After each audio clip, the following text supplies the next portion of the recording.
जय जिनेंद्र. भगवान महावीर मंदिर डोंबिवली पूर्व.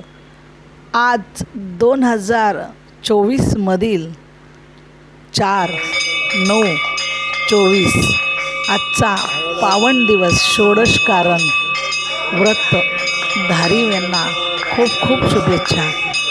आज षोडशकारण दर्शन विशुद्धी भावने षोडशकारणचा प्रथम दिवस. आपणही सहभागी होऊया.